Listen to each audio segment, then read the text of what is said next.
कभी कभी जीवन के शोर में एक मौन हमें पुकारता है, जो शब्दों से परे है, जो भीतर गहराई से उतरता है। आज मैं आपको एक ऐसी कहानी सुनाने जा रहा हूं जो सिर्फ सुनी नहीं जाती, महसूस की जाती है। ये कहानी है आत्मज्ञान की ओर, मौन की ओर और स्वयं की ओर पहला कदम रखने की। आत्मज्ञान की ओर पहला कदम, गौतम बुद्ध की प्रेरणादायक कहानी। एक बार की बात है, राजगृह नगरी के पास एक युवा ब्राह्मण रहता था। उसका नाम सोमनाथ था। वह वेदों का झाता था, यज्ञ करता था और धर्म के नाम पर अनेक कर्मकांडों में लिप्त रहता था, परंतु उसके मन में शांति नहीं थी। एक दिन वह सुनता है कि बुद्ध राजगृह के निकट एक वन में ठहरे हैं। वह सोचता है, मैं भी उनसे मिलकर अपने प्रश्नों का उत्तर पूछूंगा। वह बुद्ध के पास जाता है और कहता है, हे गौतम, मैं शास्त्रों का झाता हूं, पर मेरा मन अशांत है। मैंने सब कुछ जान लिया, परंतु कुछ ऐसा है जो अब भी मुझसे छुपा है। आप कहें, आत्मज्ञान की ओर पहला कदम क्या है? बुद्ध मुस्कुराते हैं और कहते हैं, पहला कदम है यह स्वीकार करना कि तुम नहीं जानते। जब तक तुम्हें यह भ्रम है कि तुम सब जानते हो, तब तक ज्ञान का द्वार बंद रहेगा। जैसे ही तुम नम्र होकर कहते हो, मैं अज्ञानी हूं, उसी क्षण से सीखने की यात्रा शुरू होती है। सोमनाथ चकित हो गया। उसने कहा, पर मैं तो वर्षों से ज्ञान प्राप्त कर रहा हूं, फिर भी क्यों मुझे शांति नहीं मिलती? बुद्ध बोले, क्योंकि तुमने केवल शब्दों का संग्रह किया है, अनुभव नहीं। आत्मज्ञान पुस्तकों से नहीं आता, वह तो भीतर झांकने से आता है। जैसे दीपक जलाने के लिए बाती और तेल चाहिए, वैसे ही आत्मज्ञान के लिए विनय और ध्यान चाहिए। सोमनाथ ने पूछा, तो मैं क्या करूं? बुद्ध ने उत्तर दिया, शांत हो जाओ, कुछ समय मौन रहो, स्वयं को जानने का प्रयास करो। जब तुम स्वयं को जान लेते हो, तब समस्त संसार को जान लेते हो। सोमनाथ ने उसी क्षण बुद्ध के चरणों में सिर झुका दिया। उस दिन से उसका नया जन्म हुआ। सोमनाथ ने बुद्ध के चरणों में सिर झुकाया और वहीं बैठ गया। उसका हृदय भारी था, आंखों में आंसू थे, पर यह आंसू दुख के नहीं, एक अजीब से हल्केपन के थे। बुद्ध ने शांत स्वर में कहा, सोमनाथ, संसार के सारे दुखों की जड़ यह मैं है। मैं जानता हूं, मैं श्रेष्ठ हूं, मैं पवित्र हूं। जब तक यह मैं जीवित है, आत्मा तक नहीं पहुंचा जा सकता। सोमनाथ बोला, तो क्या मुझे सब कुछ त्यागना होगा? बुद्ध ने उत्तर दिया, त्यागने के लिए कुछ भी नहीं, केवल पकड़ छोड़नी है। जैसे मुट्ठी में रेत पकड़ी हो और वह गिरती जाए, वैसे ही जीवन में जो क्षण क्षण बदलता है, उसे जाने दो। जो शाश्वत है वह स्वयं प्रकट होगा। अब सोमनाथ प्रतिदिन ध्यान करने लगा। वह मौन में बैठा रहता, अपनी सांसों को देखता, अपने भीतर के विचारों को गुजरते हुए देखता। धीरे धीरे उसके भीतर एक नई रोशनी उगने लगी। पहले वह रोशनी क्षणिक थी, फिर वह रुकने लगी, फिर वह भीतर बसने लगी। महीनों बाद वह बुद्ध के पास लौटा। इस बार उसकी आंखों में गहराई थी, मुख पर तेज था, चाल में स्थिरता थी। बुद्ध ने उसकी ओर देखा और मुस्कुराए। उन्होंने कुछ नहीं पूछा, सोमनाथ ने भी कुछ नहीं कहा। दोनों मौन में बैठे रहे, और वह मौन ही उस आत्मज्ञान की घोषणा बन गया, जिसकी खोज में वह कभी शब्दों का सहारा लेता था। वर्ष बीत गए।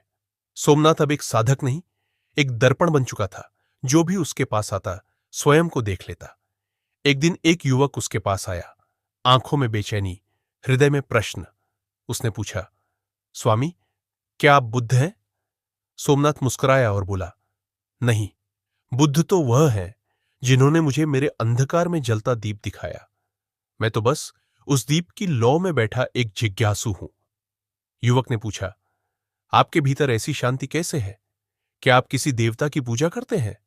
कोई मंत्र जापते हैं? सोमनाथ बोला, मैं किसी को पूछता नहीं, मैं सब में पूज्य को देखता हूं।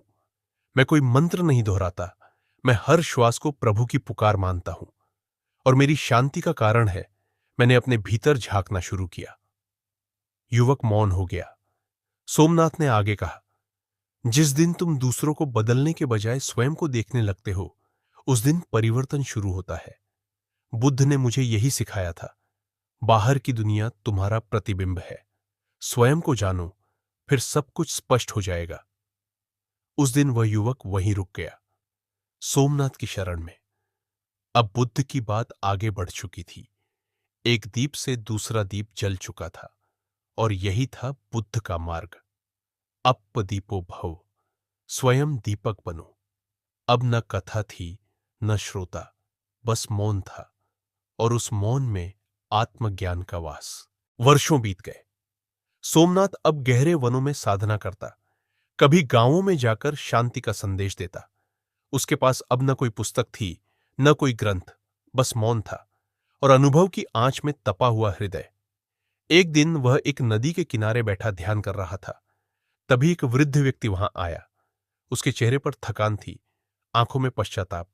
उसने कहा, मैंने जीवन भर धन इकट्ठा किया, पर अब अंत निकट है और मन खाली है। क्या अब भी आत्मज्ञान संभव है? सोमनाथ ने अपनी शांत दृष्टि उस पर डाली और धीरे से बोला, जब तक श्वास चल रही है तब तक दीप जल सकता है, पर सबसे पहले स्वीकारो कि जो बीत गया वह बीत गया। अब जो शेष है उसे पूर्ण जागरूकता से जियो। वृद्ध ने पूछा, लेकिन मैं इतना बोझ लेकर कैसे ध्यान करूं? सोमनाथ ने नदी की ओर इशारा किया और कहा, क्या तुमने कभी इस नदी को रोते हुए देखा है कि वह पहाड़ों से गिराई गई थी? नदी चलती है, बहती है, और उसी में उसकी शांति है। तुम भी बहो, पछतावे से नहीं, समर्पण से। वृद्ध की आंखें भर आईं। वह वहीं बैठ गया, शांत, मौन, श्वास पर ध्यान केंद्रित करते हुए। सोमनाथ अब बोल नहीं रहा था, उसकी उपस्थिति ही उत्तर थी। वृद्ध व्यक्ति का चेहरा धीरे धीरे हल्का होने लगा, जैसे वर्षों का अंधकार उतर रहा हो। संध्या का समय था, सूर्य अस्त हो रहा था। वृद्ध ने आंखें खोली और धीमे स्वर में कहा, अब मुझे मृत्यु का भय नहीं, क्योंकि अब पहली बार मैंने जीना शुरू किया है। सोमनाथ मुस्कुराया और उसी क्षण दूर कहीं फिर एक दीप जल उठा। वृद्ध चला गया, शांत, हल्का, जैसे कोई आरण चुका चुका हो। सोमनाथ फिर अकेले रह गए, पर यह अकेलापन अब उनका मित्र बन चुका था। एक दिन कुछ बालक नदी के किनारे खेलते हुए उसके पास आ गए। उनमें से एक छोटा बालक पूछ बैठा, बाबा, आप यहां अकेले रहते हो? डर नहीं लगता? सोमनाथ मुस्कुराए और बोले, जो स्वयं को जान लेता है वह कभी अकेला नहीं होता, और जहां ज्ञान का दीप जलता हो वहां अंधकार का डर कैसे रह सकता है? एक दूसरा बालक बोला, पर हम तो पढ़ते हैं कि भगवान आकाश में रहते हैं, आप कहते हो भीतर रहते हैं? सोमनाथ ने पास की मिट्टी उठाई और उसे अपनी मुट्ठी में बंद कर लिया। फिर कहा, जब तक यह मिट्टी मेरी मुट्ठी में बंद है, यह कठोर है, गर्म है, पर जैसे ही मैं इसे खोल दूं, यह ठंडी हो जाएगी, गिर जाएगी, मिट्टी बन जाएगी। वैसे ही जब तक तुम विचारों को पकड़कर बैठे हो, ईश्वर कहां है, मैं क्या हूं, तब तक भ्रम बना रहेगा। पर जैसे ही छोड़ना सीख जाओगे, सत्य अपने आप प्रकट होगा। बालक चुप हो गए, पर उनके भीतर कुछ जाग चुका था। खेलते हुए जो आए थे वे कुछ पाकर लौटे। सोमनाथ अब समझ चुके थे, बुद्ध की वाणी एक बार उनके भीतर गूंजी थी, अब वह अनेक हृदयों में प्रतिध्वनित हो रही थी। हर मिलने वाला, हर जिज्ञासु, हर मौन साधक उनकी कथा का हिस्सा बन रहा था। अब वह कहानी नहीं सुना रहे थे, अब वे स्वयं एक क्षण कहानी बन चुके थे, और आत्मज्ञान की यह यात्रा हर उस हृदय में चल रही थी जो पूछने की जगह अब देखने लगा था। अब सोमनाथ की आयु बढ़ रही थी, पर उसकी चेतना और भी गहराती जा रही थी। जिस चित्त में पहले शब्दों का शोर था, अब वहां शांत झील जैसा मौन था। एक दिन एक साध्वी आई, युवती थी, नेत्रों में जिज्ञासा, हृदय में तीव्र तप। उसने प्रणाम किया और कहा, स्वामी, मैंने सब कुछ त्याग दिया, गृह, परिवार, वस्त्र, आभूषण, पर मन अभी भी बंधा है। कृपा कर बताइए, क्या त्याग पर्याप्त नहीं? सोमनाथ ने उसकी ओर देखा, धीरे से बोले, त्याग वस्त्रों का नहीं होता, त्याग मैं त्यागी हूं की भावना का होता है। जब तक भीतर यह विचार है कि मैं कुछ छोड़ रही हूं, तब तक भीतर अहंकार जीवित है। साध्वी मौन हो गई, उसके नेत्रों में जल भर आया। सोमनाथ ने आगे कहा, बुद्ध ने कहा था, जिस त्याग में त्याग का भी बोध न बचे, वही सच्चा त्याग है। क्योंकि जहां शून्यता है वही पूर्णता जन्म लेती है। साध्वी कुछ नहीं बोली, बस वहीं बैठ गई, ध्यान में, मौन में। उसकी आंखों से गिरते आंसू अब पीड़ा के नहीं थे, वे जैसे एक आवरण को धो रहे थे जो आत्मा को ढक रहा था। रात्रि हो चली थी, चंद्रमा उदित हुआ, पेड़ों की छाया हिलने लगी, जैसे प्रकृति भी ध्यान में उतर आई हो। सोमनाथ ने आकाश की ओर देखा और जैसे भीतर ही भीतर कोई मुस्काया। अब वह जान चुके थे, आत्मज्ञान की यह यात्रा किसी एक की नहीं, बल्कि उस शाश्वत चेतना की है जो हर हृदय से होकर बहती है। जैसे नदी सागर से मिलती है और फिर सागर बन जाती है। अब न कोई शिक्षक था, न शिष्य, बस केवल वह शुद्ध मौन जिसमें सब कुछ समा गया था। उस रात जब चांद पूर्ण था और आकाश तारों से भरा हुआ, सोमनाथ ध्यान की गहराई में उतर चुके थे। शरीर एक वृक्ष की भांति स्थिर, मन एक शांत झील की तरह शांत। अचानक एक नई अनुभूति भीतर जागी, जैसे चेतना स्वयं को देख रही हो। न कोई विचार था, न कोई मैं शेष था। वह स्थिति वैसी थी जैसे बूंद ने सागर में विलय पा लिया हो और अब वह बूंद कहे, मैं सागर हूं। उस क्षण वह घटित हुआ जिसे बुद्ध ने निर्वाण कहा था। सोमनाथ ने धीरे धीरे नेत्र खोले, लेकिन अब उनकी आंखों में संसार नहीं, सिर्फ करुणा थी। अब वे बोलते नहीं थे, सिर्फ मौन से सिखाते थे। उनके पास आने वाले लोग उत्तर मांगते नहीं थे, बल्कि उनके मौन में उत्तर पा जाते थे। फिर एक दिन गांव के लोगों ने देखा, सोमनाथ एक पीपल के नीचे ध्यान में बैठे हैं, पर अब उनका शरीर निस्पंद है, नेत्र बंद है, मुस्कान उसी तरह स्थिर है। कोई भय नहीं, कोई पीड़ा नहीं, केवल शांत दिव्य पूर्ण विराम। लोग पास आए, कुछ रोने लगे, पर एक वृद्ध बोला, मूर्खों, यह अंत नहीं हुआ, अब यह दीपक हजारों दीपक बन जाएगा। और सचमुच जिस जीवन में एक प्रश्न से यात्रा शुरू हुई थी, वह जीवन अब उत्तर बन चुका था, हर जिज्ञासु के लिए, हर साधक के लिए। सोमनाथ अब शरीर में नहीं थे, पर उनकी उपस्थिति हर उस हृदय में बस गई थी जो सत्य की ओर पहला कदम उठाने को तैयार था। यह कहानी नहीं थी, यह एक ज्योति की यात्रा थी जो कभी बुझती नहीं, बस जलती जाती है, एक से दूसरे, अंतहीन। अब जब सोमनाथ का शरीर नहीं रहा, लोगों ने उनका एक छोटा सा स्मृति स्थल बनाया। न मंदिर, न मूर्ति, बस वही पीपल का वृक्ष, वही शिला जहां वे अंतिम बार ध्यानस्थ हुए थे। वर्ष बीतते गए, उस स्थान पर एक परंपरा बन गई।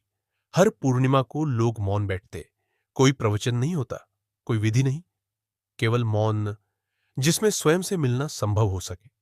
एक दिन एक छोटी बालिका आई, 7-8 वर्ष की रही होगी। वह चुपचाप पीपल के नीचे बैठी और आंखें बंद कर ली।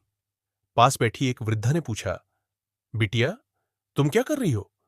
बालिका ने धीमे से उत्तर दिया, मैं भीतर देख रही हूं, क्योंकि मां कहती है सोमनाथ बाबा यहीं बैठते थे और उन्हें भीतर भगवान दिखता था। वृद्धा की आंखों से आंसू बह निकले। उसने मन ही मन कहा, बुद्ध ने एक दीप जलाया, फिर सोमनाथ दीप बने, अब यह बालिका, और ऐसे ही यह ज्योति बहती जाएगी। पीपल की पत्तियां हिल रही थीं, जैसे वह वृक्ष स्वयं जानता हो कि किसी ने आत्मज्ञान की मशाल फिर से थामी है। अब यह कोई एक कहानी नहीं रही, यह एक धारणा बन चुकी थी, एक परंपरा, एक जीवन प्रकाश जो न किसी नाम से जुड़ा था, न किसी ग्रंथ से, केवल अनुभव से। हर वही व्यक्ति जो थमता है, देखता है और भीतर उतरता है, वह इस कहानी का पात्र बन जाता है, क्योंकि आत्मज्ञान की कहानी कभी समाप्त नहीं होती। वह हर उस हृदय में पुनः प्रारंभ होती है जो सत्य के लिए मौन होता है। और अब यह दीप तुम्हारे हाथ में है। वर्षों बाद वही स्थान अब एक तपोभूमि जैसा बन चुका था। न कोई आश्रम था, न पंडाल, फिर भी वहां आने वाले लोगों को एक अद्भुत शांति का अनुभव होता था। वहां केवल एक संकेत पट्ट था, जिस पर लिखा था, यहां कोई उत्तर नहीं मिलेगा, पर यदि तुम मौन हो गए तो सारे प्रश्न स्वयं गिर जाएंगे। एक बार एक युवक वहां आया, आंखों में आधुनिक शिक्षा की चमक, मन में विज्ञान के प्रश्न। वह बहुत कुछ पढ़ चुका था, योग, ध्यान, तत्वज्ञान, मनोविज्ञान। वह सोच रहा था, क्या मौन कोई उत्तर दे सकता है? फिर भी वह बैठ गया पीपल के नीचे, उसी शिला पर जहां कभी सोमनाथ बैठे थे।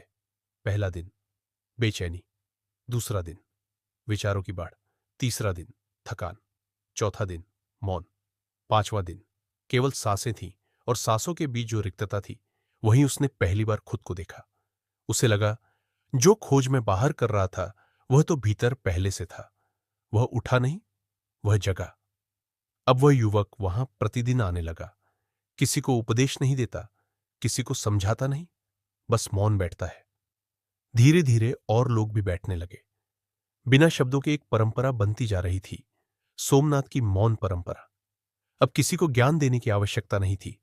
ज्ञान स्वयं प्रस्फुटित हो रहा था, जैसे बीज से अंकुर फूटता है, बिना किसी शोर के, बिना किसी घोषणा के। और फिर किसी दिन कोई और आएगा, बैठेगा उसी शिला पर, और यही कहानी फिर से जन्म लेगी, किसी नई आत्मा के भीतर। क्योंकि आत्मज्ञान कोई पुस्तक नहीं, यह एक जीवित विरासत है जो मौन से मौन में बहती है। कालातीत, निराकार, अमर। कहानी अभी भी चल रही है, तुम्हारे भीतर और मेरे भीतर भी। समय बीतता रहा। वह छोटा सा पीपल का वृक्ष अब विशाल हो चुका था। उसकी छांव में रोज कोई न कोई बैठता। कुछ मौन में उतर जाते, तो कुछ बस बैठकर शांति का अनुभव करते। एक दिन एक विदेशी यात्री वहां पहुंचा। वह थका हुआ था, भ्रमित था और दुनिया के बड़े बड़े आश्रमों में भटक चुका था। उसके पास कैमरा, किताबें और कई प्रश्न थे। उसने वहां बैठे युवक से पूछा, यह जगह इतनी शांत क्यों है? कोई गुरु नहीं, कोई प्रवचन नहीं, फिर भी ऐसा क्यों लगता है कि यहां कुछ है? युवक मुस्कुराया।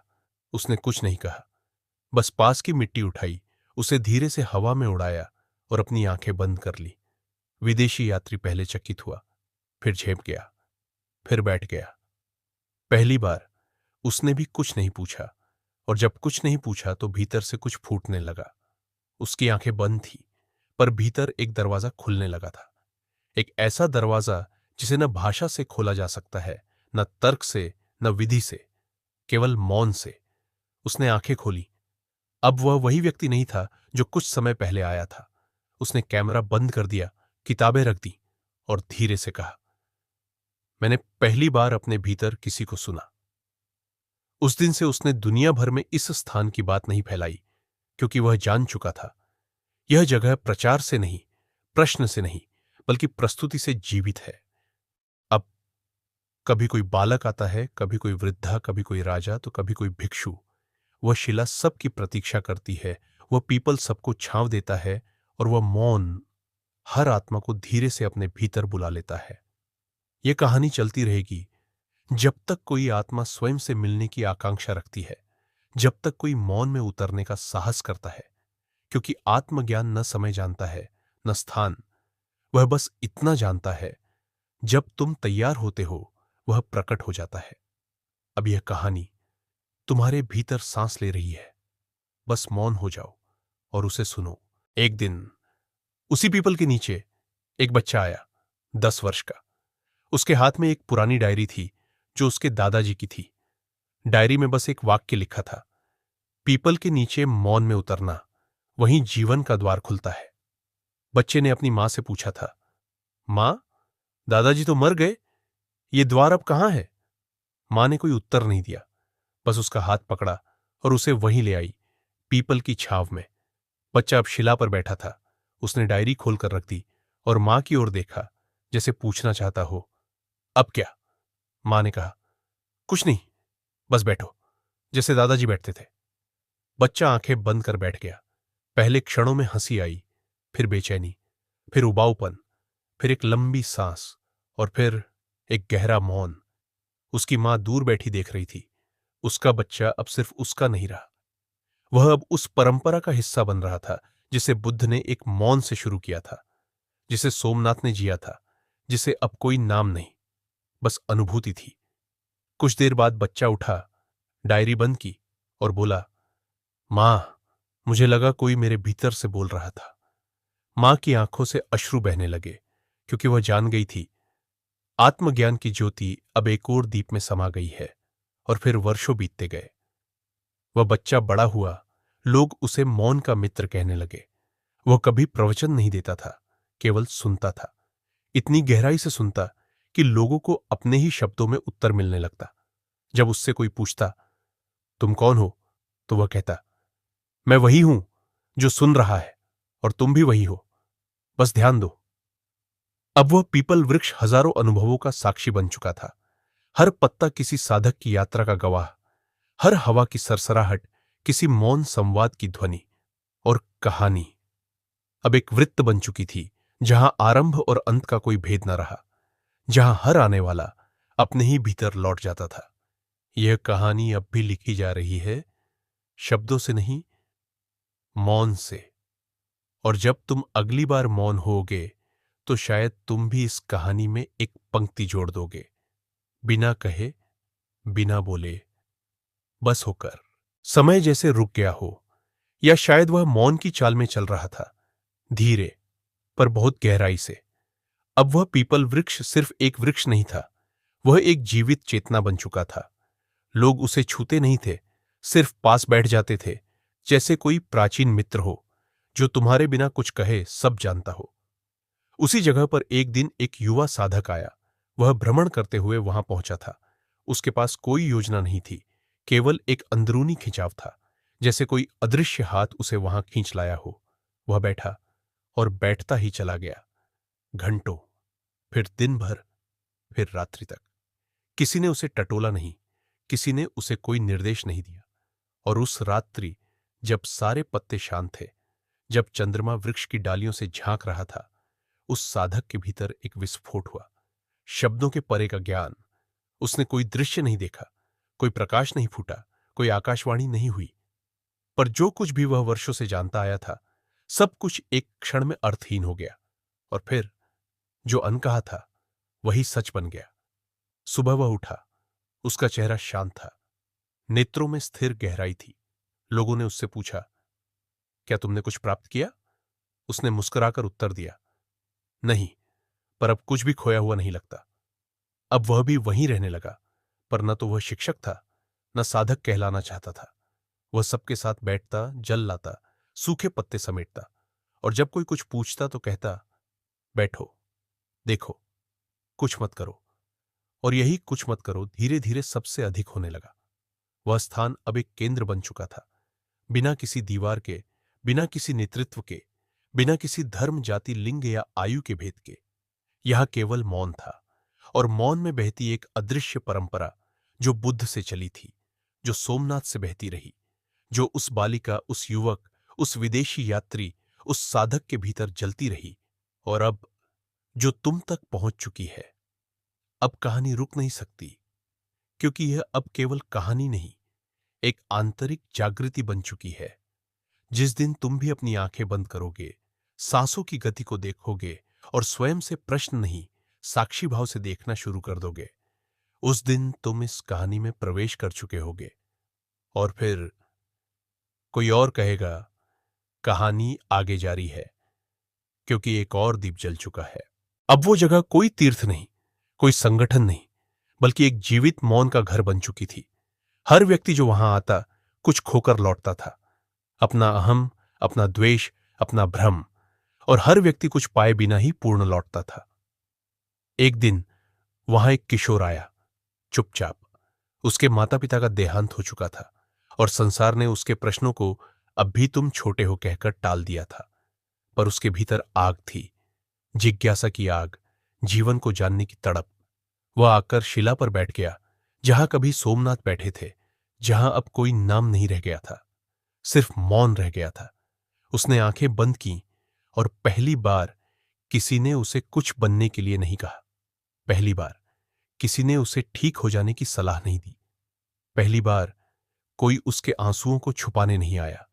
वह रोया, चुपचाप, जैसे आत्मा के भीतर कोई पुराना जाला पिघल रहा हो। और फिर वह बस बैठा रहा। एक वृद्ध वहां से गुजर रहा था। वह पास आया और बोला, बहुत सुंदर है कि तुम रोए, अब धीरे धीरे देखना शुरू करो। आंसू जहां गिरते हैं, वहीं आत्मा का बीज फूटता है। किशोर ने कुछ नहीं कहा, लेकिन उस दिन से वह हर सुबह वहीं आने लगा। कुछ ही महीनों में उसके भीतर एक नमी उतर आई थी, नरमी की, गहराई की और मौन की। अब वह अपने जैसे अन्य भटके हुए बच्चों को लाने लगा। उन्हें न समझाता, न प्रवचन देता, बस कहता, बैठो, शुरू में कुछ भी नहीं होगा, फिर सब कुछ होने लगेगा। और इस तरह जो शुरुआत एक बुद्ध के मौन से हुई थी, जो सोमनाथ की आत्मज्योति से बड़ी थी, जो बालिका, युवक, साधक और उस पेड़ से होती हुई कई अनकहे चेहरों से गुजरी थी, अब अगली पीढ़ी में भी बहने लगी थी। वह मौन अब वाणी नहीं चाहता था, वह अनुभवों में खिलता था और हृदयों में बसता था। अब लोग कहानी नहीं पूछते, बस कुछ देर बैठते हैं और जब उठते हैं तो कुछ कहे बिना मुस्कराते हैं। कोई कहता नहीं, पर भीतर से जान जाता है, कहानी अब मेरी नहीं रही, मैं अब कहानी हो गया हूं। अब उस स्थान का कोई नाम नहीं रहा। लोग बस इतना कहते, जहां मौन बोलता है वहीं वो वृक्ष है। कभी कोई चलता फिरता साधु वहां रुक जाता, कभी कोई विद्यार्थी अपने जीवन के उत्तर खोजने आता, कभी कोई मां अपने रोते हुए बच्चे को लेकर वहां बैठ जाती, तो कभी कोई वृद्ध अपनी अंतिम सांस लेने के लिए वहीं लेट जाता। वहां कोई कुछ बताता नहीं था, कोई दिशा नहीं दी जाती थी, फिर भी हर किसी को अपनी दिशा मिलती थी। एक दिन वहां एक लेखक आया। उसने दुनिया के कई आध्यात्मिक ग्रंथ पढ़े थे, सैकड़ों गुरुओं के प्रवचन सुने थे, कई भाषाओं में जीवन पर लिखा था, पर अब उसके भीतर शब्द नहीं बचे थे। उसे सब कुछ लिख लेने के बाद कुछ अधूरा सा लग रहा था। वह पीपल के नीचे आकर बैठा, एक पुरानी सी चटाई बिछाई, डायरी निकाली, पर कलम नहीं चली। वह घबरा गया। क्या मैं खो चुका हूं? उसने सोचा। उसी क्षण एक बालक आया और पास बैठ गया। उसने लेखक से कुछ नहीं पूछा, केवल जमीन पर एक वृत्त बनाया और उसमें चुपचाप बैठ गया। लेखक ने उसे देखा और पूछा, क्या कर रहे हो? बालक बोला, मुझे कुछ नहीं चाहिए, मैं बस उस जगह बैठ गया हूं जहां कुछ नहीं होता और वहीं सब कुछ घटता है। लेखक सुन्न रह गया। उसने कलम उठाई, डायरी के पन्ने खोले और पहली बार कुछ नहीं लिखा, सिर्फ एक शब्द, मौन। फिर वह डायरी बंद कर वहीं बैठ गया, वृत्त के बाहर। उसे समझ आ गया था, अब कुछ कहना शेष नहीं, अब केवल जीना है। वह जगह अब भी वही है, शांत, अपरिभाषित, मुक्त। न वहां कोई मंदिर है, न गुरुकुल, न कोई गुरु, बस वृक्ष है, छाया है, शिला है और बहती हुई एक अदृश्य उपस्थिति, जो किसी ग्रंथ से नहीं, किसी चमत्कार से नहीं, बल्कि तुम्हारे मौन से प्रकट होती है। अब यदि तुम वहां जाओ तो शायद कोई तुम्हारा स्वागत न करे, कोई तुमसे बात न करे, लेकिन कुछ होगा तुम्हारे भीतर, बहुत गहराई से, बहुत धीरे से, बहुत सच्चाई से। और जब तुम लौटोगे तो शायद तुम भी यही कहोगे, कहानी अब भी चल रही है और अब मैं उसे जी रहा हूं। मौन कथा है जो कभी कही नहीं जाती, बस अनुभव होती है। अब उस वृक्ष की पत्तियां पुरानी हो चली थी, कुछ शाखाएं सूख गई थी, पर उसकी जड़ें और भी गहरी उतर चुकी थीं। जैसे जैसे लोग मौन हुए, वह वृक्ष भीतर से और हरा होता गया। एक शाम बारिश की हल्की बूंदों में एक लड़की आई। उसके कंधे पर एक टूटा हुआ बस्ता था, आंखों में थकान और चेहरे पर डर। वह चुपचाप पीपल की छांव में बैठ गई। लोगों ने देखा, पर कुछ नहीं कहा, क्योंकि अब उस जगह की परंपरा यही थी, किसी को रोकना नहीं, किसी को समझाना नहीं। वह भी कुछ देर यूं ही बैठी रही, फिर धीरे धीरे अपने आंसू जमीन पर गिराने लगी, जैसे धरती ही उसकी मां बन गई हो। पास ही बैठा एक वृद्ध व्यक्ति, जिसे लोग अब शिलाधारी कहते थे, धीरे से उसके पास गया और बोला, कभी कभी ईश्वर सबसे पहले उन्हीं को पुकारता है जिन्हें संसार ने सबसे आखिर में सुना हो। लड़की ने उसकी ओर देखा, उसकी आंखें पहली बार कुछ समझने लगीं। वृद्ध ने उसकी हथेली पर एक पीपल का सूखा पत्ता रखा, जिसमें जीवन नहीं था, पर अनुभव था, और कहा, यह देखो, गिरा, सूखा, शांत, फिर भी कितना कुछ कह जाता है बिना बोले। अब तुम भी गिरने से मत डरो, यहीं से उगना शुरू होता है। लड़की उसी रात वहीं रुकी। दूसरे दिन सुबह की पहली किरण के साथ उसने अपनी डायरी में लिखा, यहां कोई कुछ नहीं देता, पर सब कुछ मिल जाता है। अब वह भी हर दिन वहां बैठने लगी। कुछ और लड़कियां उसके साथ आने लगी, कोई स्कूल से टूटी, कोई समाज से, कोई अपने सपनों से। लेकिन जब वे उस वृक्ष के नीचे बैठती तो उनका टूटा होना ही एक बीज बन जाता। अब वहां एक नया वृत्त बन चुका था, नारी मौन मंडल, जिसका कोई नाम नहीं, कोई नियम नहीं, बस एक मौन उपस्थिति जहां बेटियां सिर्फ सुनी जाती थीं, किसी शब्द के बिना। और अब जब सूर्य ढलता है तो कुछ पत्तियां गिरती है, कुछ सांसें थमती हैं और कहीं कोई नई आत्मा मौन में प्रवेश कर रही होती है। कहानी अब एक वृक्ष नहीं रही, एक स्थान नहीं रही, एक चेहरा नहीं रही। यह अब एक ध्वनि बन चुकी है जो मौन में सुनी जाती है। यदि कभी जीवन तुम्हें थका दे या भीतर का द्वार खो जाए तो कहीं कोई वृक्ष ढूंढ लेना, छांव में बैठ जाना, आंखें बंद कर लेना और शायद तुम भी सुन सको वो कथा जो शब्दों से नहीं, तुम्हारे मौन से बोलेगी। बरसों बीत चुके थे। वो वृक्ष अब पहले से कहीं अधिक शांत था और उसकी छांव में बैठने वालों की गिनती नहीं रही थी। कुछ बस राह चलते वहां ठहरते, कुछ जीवन भर के लिए वहीं रुक जाते। लेकिन अब एक और परिवर्तन आने वाला था, एक ऐसा अध्याय जो किसी ने लिखा नहीं था, पर वह समय की पगध्वनि जैसा धीरे धीरे चला आ रहा था। एक दिन कुछ लोग वहां आए, सरकारी अधिकारी, निर्माणकर्मी, इंजीनियर। उन्होंने जगह को देखा, नापा और एक सूचना पट्टी लगा दी। यह क्षेत्र विकास परियोजना के अंतर्गत आएगा, यहां आधुनिक भवन निर्माण होगा। लोग चौंक गए, कुछ भयभीत हुए, कुछ क्रोधित। कई ने कहा, इस मौन को मशीनों से मत तोड़ो, पर किसी ने विरोध नहीं किया, क्योंकि यहां की परंपरा थी मौन में भी स्वीकृति। उस रात शिलाधारी वृद्ध, वो किशोर जो अब युवा हो चुका था, वो लड़की जो अब एक मौन शिक्षिका बन गई थी, सभी वृक्ष के नीचे इकट्ठे हुए। कोई कुछ नहीं बोला। फिर वृद्ध ने धीरे से कहा, क्या आत्मज्ञान को दीवारों में बांधा जा सकता है? युवक बोला, नहीं, यह तो बहता है, जिसे रोकना, उसे मिटा देना है। लड़की बोली, तो क्या हम यहां से चले जाएं? वृद्ध मुस्कुराया, हम नहीं जा रहे, हम बस वहां जा रहे हैं जहां अब कोई और मौन प्रतीक्षा कर रहा है। अगले दिन वो सब लोग अपने अपने रास्तों पर निकल गए, कोई उत्तर दिशा की ओर, कोई पश्चिम के गांवों की ओर, कोई शहर की भीड़ में मौन बोने। और धीरे धीरे वो वृक्ष पीछे छूट गया, पर जड़ें नहीं, वो अब हजारों हृदयों में लग चुकी थी।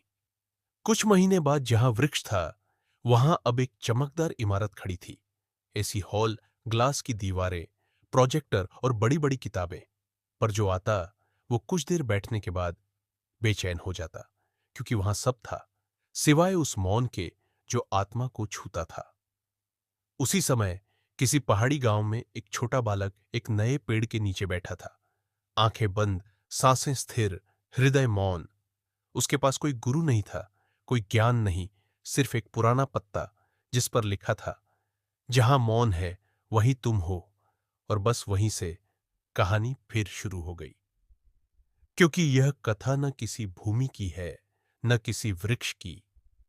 यह कथा उस ज्योति की है जो स्थान नहीं खोजती, वह हृदय खोजती है। और जब वह हृदय तैयार हो, कहानी वहीं फिर जन्म लेती है। उस पहाड़ी गांव में जहां वह छोटा बालक वृक्ष के नीचे बैठा था, धीरे धीरे कुछ और बच्चे आने लगे। कोई स्कूल से लौटते हुए, कोई घर से भागकर, कोई जीवन की मार से थककर। उनमें से किसी ने भी ध्यान का नाम नहीं सुना था, न बुद्ध का, न सोमनाथ का, पर वे वहां बैठते थे क्योंकि वहां कुछ था जो शब्दों में नहीं आता था, पर हृदय छूता था। वह छोटा बालक अब चुपचाप सबके बीच बैठता, कभी किसी के आंसू पोंछ देता, कभी किसी को पास बिठा लेता और बस यही कहता, तुम जैसा महसूस कर रहे हो उसे रोकना नहीं, बस देखना। धीरे धीरे उस गांव में एक परिवर्तन आने लगा। लोग अब एक दूसरे को सुनने लगे, बच्चों की बातों को महत्व देने लगे, शिकायतें घटने लगीं और मौन बढ़ने लगा। किसी ने उस बच्चे से पूछा, तुमने ये सब किससे सीखा? उसने कहा, किसी ने सिखाया नहीं, शायद किसी ने कभी बहुत दूर से कुछ बोया था, अब वह मेरे भीतर उगाया है। उसी समय शहर के उस चमकदार भवन में जहां पहले वह पीपल वृक्ष था, अब लोग दिन भर भाषण सुनते, किताबें पढ़ते, वीडियो देखते, पर भीतर एक रिक्तता बनी रहती। एक दिन एक महिला वहां आई। वो वही लड़की थी जो कभी उस वृक्ष के नीचे रोई थी। अब वह शिक्षिका थी, पर भीतर अब भी वह मौन जीवित था। उसने मंच पर जाकर सिर्फ इतना कहा, कभी एक जगह थी जहां कोई बोलता नहीं था, पर सब कुछ समझा जाता था। अगर आप चाहें तो एक क्षण के लिए सब कुछ बंद कर सकते हैं और सिर्फ बैठ सकते हैं। और पूरे हॉल में एक मौन छा गया। पहली बार शब्द रुक गए, श्वासें गहरी हुईं और लोगों को लगा, यह जो मैं हूं उसे कहने की जरूरत नहीं, बस महसूस करने की जरूरत है। उधर पहाड़ों में उस छोटे बालक ने एक नई शिला रखी, उस पेड़ के नीचे, और उसमें कुछ नहीं लिखा, बस एक छोटा सा चिन्ह। कोई नाम नहीं, कोई संदेश नहीं, केवल एक संकेत, शून्य का, मौन का, पूर्णता का। अब वह वृक्ष शहर में नहीं रहा, पर वह चेतना हजारों वृक्षों में जाग चुकी थी।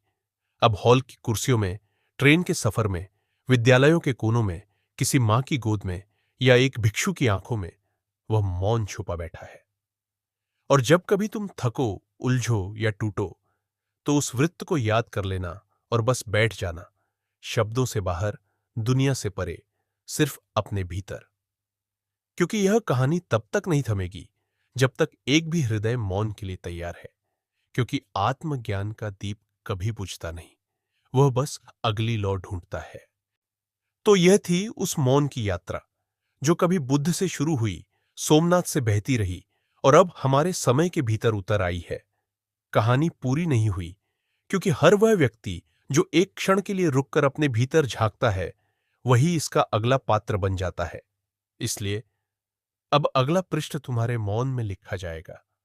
आंखें बंद करना, सांसें सुनना और बस हो जाना, क्योंकि आत्मज्ञान की कहानी अब तुमसे होकर आगे बढ़ेगी।